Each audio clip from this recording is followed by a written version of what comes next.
Poštovani predstavnici medija, dobar dan, dobrodošli na našu pres konferenciju uoči sutrašnje utakmice sa Dinamom.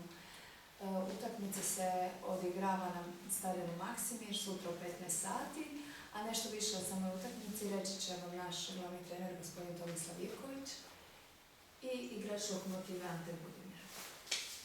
Pošto Anti se žuri Vladane, nek Ante krene prvi, pa onda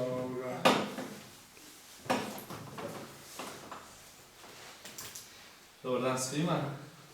Ne znam šta bi vam puno rekao, osim da sigurno sutra ćemo pokazati da nismo papci i to je to, vidjet ćete pravo lice Lokomotive. Nemam puno šta da reći.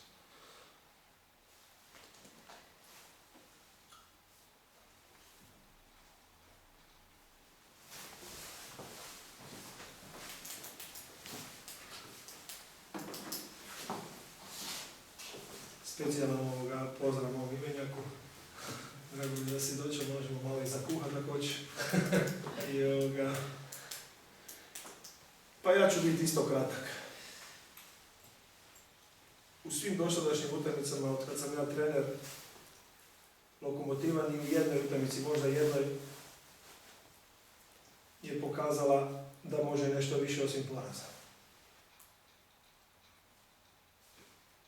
Nijedan igrač Lokomotive u ovom momentu ne može doći ni prismrditi blizu Dinama. Jer jednostavno to u nijednoj utakmici do sada nisu pokazali.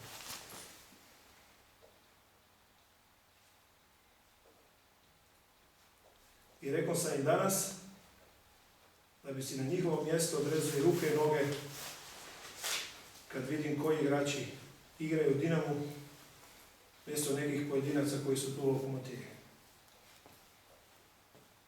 Da je naravno to greška, mislim ne greška, da je naravno to i odluka Dinama koji su procijenili da nemaju vremena čekati mlađe igrače i da su zahtjevi puno veći pa da ne mogu uzeti taj rizik na sebe, ali da su oni najveći krivci. Prema tome, gospodo, pokažite da imate karakter, da mjesto 5 faulova u poluvremenu napravite 15, da se potučete, da uklizavate, da se bacate i da pokažete da jednog dana može neko od vas igrati u nekem većem klubu, ne samo u Dinamu. Previše pričamo, previše pametujemo, mi ovo, mi ono, no međutim, teren je jedini na kojem se sve vidi i gdje se ne može sakriti. Niko vam nije kriv, niko nam nije kriv, sami smo sebi krivi. Prema tome, pokažite da može biti drugačije nego što je bilo do sada.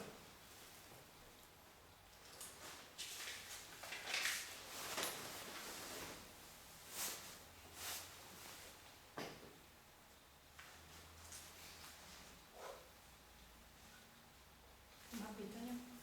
Ante, kako ti se sviđaju ove riječi trener? Pa, slažem se sa šefom, jel?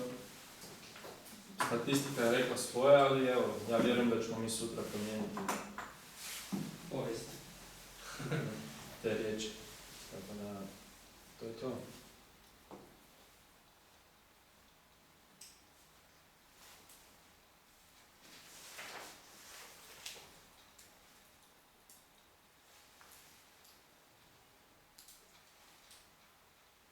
Tomici, bio si dosta sarkastičan na Hajduka kad si rekao da je sad slijedi Dinamo, a da se zna da su to 3 boda. Pa dobro, pa jesam sarkastičan, više sam tužan nego sarkastičan.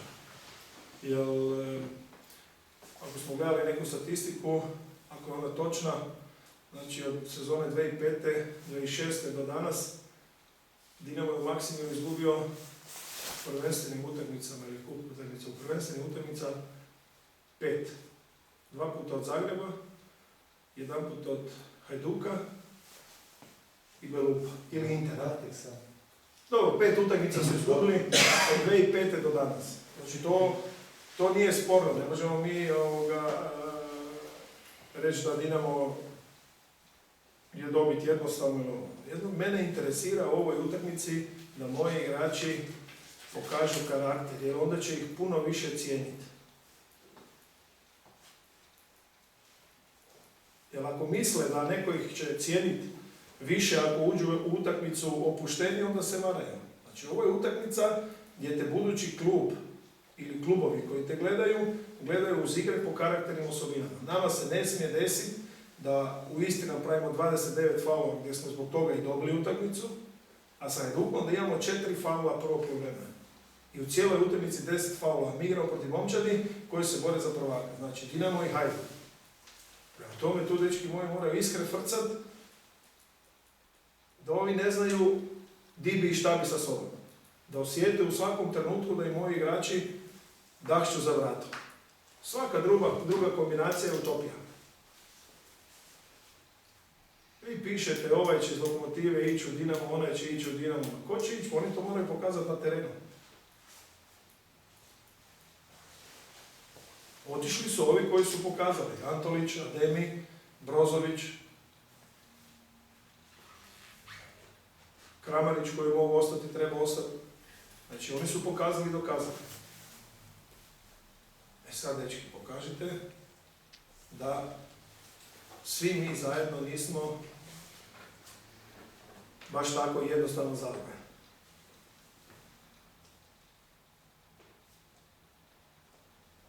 Naravno da vidim da su moji igrači tokom ovih treninga u ovom tjednu i jesmo puno i pričali, i motivirani, i disponirani i ja vjerujem da će oni sutra pokazati jedno puno drugačije lice nego koje je bilo u zadnjih par utakmica sa Dinamom. Jer jedina napetija je bila moje vreme kad smo izgubili 2-1, kad smo poveli 1-0, kad je Samir i Pamić kad su zabili gola. Ili Halilović i Pamić? Ne, Pamić i Samir, da. Dinamo kakav ti je? Ovo što ti je kazao Tojić. Pa dobro, ja mislim da je nekoliko s moje strane da ja komentiram Dinamo, ali slažem se sa riječima Zorana Mamića. Koji? Pa sve što je govorio u zadnje vrijeme i što govori.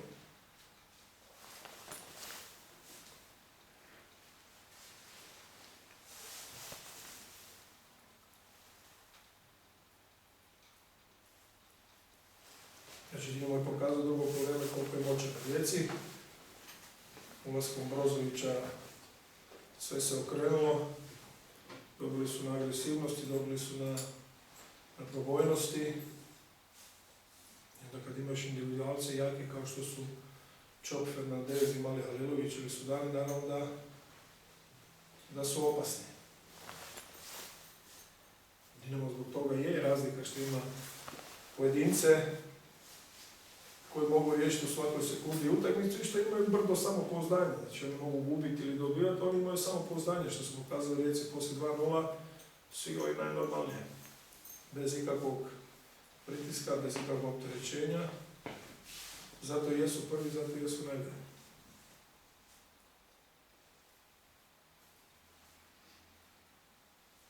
I šta mi najdraže i što obožavam, znači glavni igrači Dinama su domaći dečki. I još ih treba najmanje 1, 3, 4. Da je bude 7. Brozović, Ademi, Antolić bili su s nama. Imao sam to zadovoljstvo ih trenirati, jer su pravi dečki. Uz njih još napraviti jedan kostor od 4, 7 da ih imamo i onda samo vrhunski stranci. I onda možemo biti mirni i sigurni da možemo zaredati uspjehe u kontinuitetu. Ko to mi? Ko to mi? Pa ja sam Dinamovac, ja sam za Dinamo. Ja sam taj Lokomotiv, ja sam Dinamovac, više bi volio dobiti Dinamo nego ništa na ovom svijetu. Ja na Haklu volim najbolje prijatelje dobiti, a kad volim ne nekog u prvenstvu.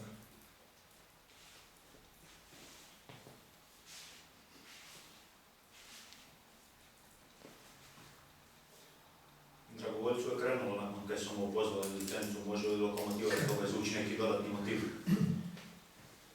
Dobro, to je ovoga priča koja ide u smiješnom pravcu i svi se mi već polako počinjemo i smijati sve to što se dešava.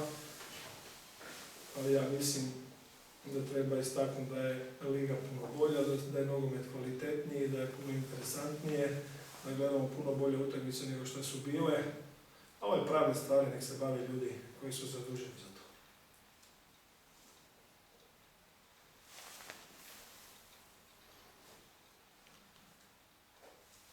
Golmani, kako su golmani zeleni, kako je? Da se malo digo, malo spustio. To je njegov kako bih rekao, on mora sam sa sobom raščistiti neke stvari, sam sebe dovesti u optimalno stanje da može pružiti maksimum. Naravno da mu nije lako, no međutim, ako je kvaliteta i ako je karakter, on mora okrenuti priču u pozitivnom smjeru. Ja vjerujem da on to može, jer njegove kvalitete su neosporne. Sad mora sam sa sobom ispred ogledala riješiti neke stvari koje su bitne, mi smo razgovarali i on zna koje su. Ostaneš ga na golu ili dalje će? Pa nema, ja sam njemu rekao, ja sam njemu dao potpuno povjerenje i rekao sam mu da kad primi gol da se sjeti mene i da zna da ga neću skinuti s gola. Prema tome, šta god da napravi, dobit će jedan kontinuitet utakmica koji ja smatram da je dovoljan da pokaže je li to ili ne.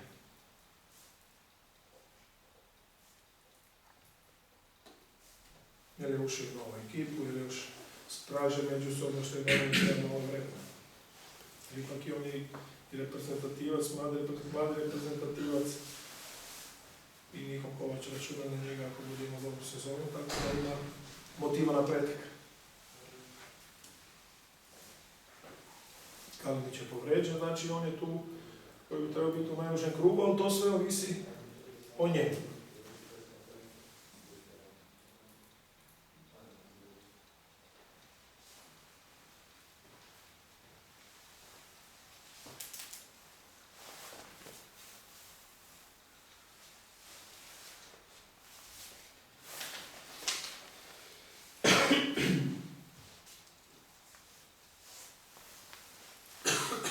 Ante, Dinamo, kako ti se čini? Pa ne znam šta da vam kažem. Nije to moj dio, tako da nemam šta za reći. Sigurno da su dobri.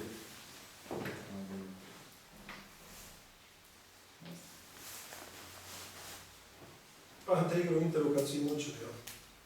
A da, tako da. Mi smo im uvijek uzimali bodove, pa eto, ja vjerujem da ćemo i sad.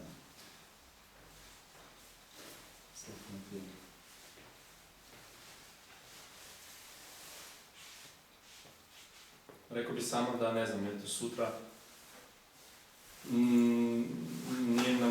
meni nije cilj sad, ne znam, pokazati nešto od Dinamo, bitno su prilika da se odvojimo za ono što mi želimo, za igrati Europu i to mi je ono glavni imperativ, da osvajamo bodove koji su svake druge.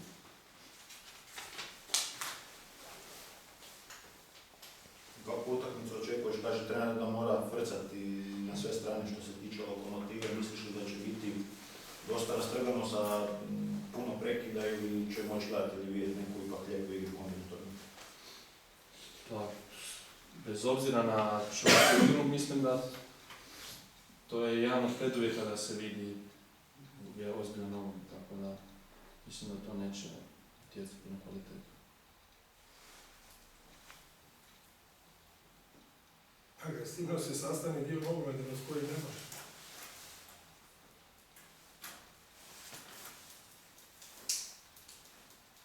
Jer ako linku pustimo dan danas loptu nam odavde je primi, onda smo gotovi. Još dan danas ako daš 3 metra prostora, predriblat ćete. Možda sad već 4-5 metara, malo Dobro, pa dobro, mi smo puštali Hajduku i 10, pa zato je bilo tako.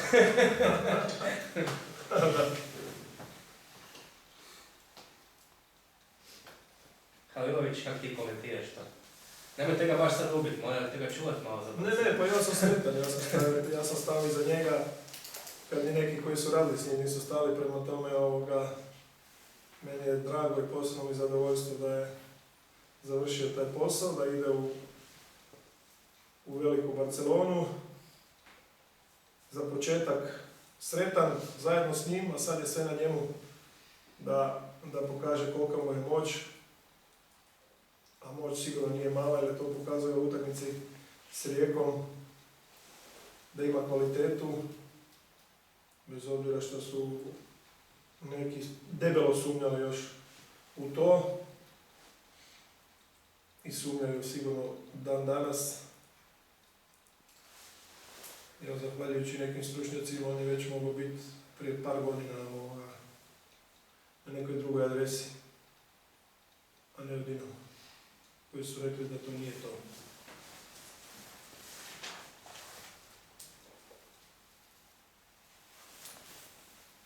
A isti stručnjaci su govorili da jedna generacija, nema veze sad koja, da će svih 18 igrača igrati u Dinamu. Znači to nikad nije bilo u povijesti, niti će ikad desiti. A ta generacija je ispala u treću ligu. Sa Croacijom i Sesve. Sa ovom Radnik Leđevom.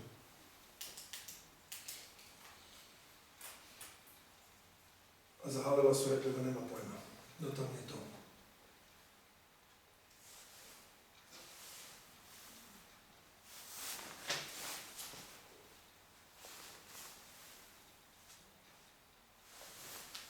I da nije bilo Šikića, malo bi već stvari spakirao u kamionu, ne bi ga više bilo.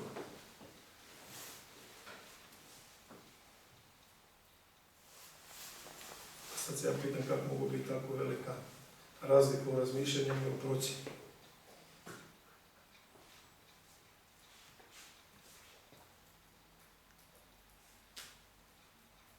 To su ga u filmi, u nekoj vrhunskoj filmi, dva vrhunska stručnjaka za jedan proizvod vele da će uzeti milijarde, a on veli da neće.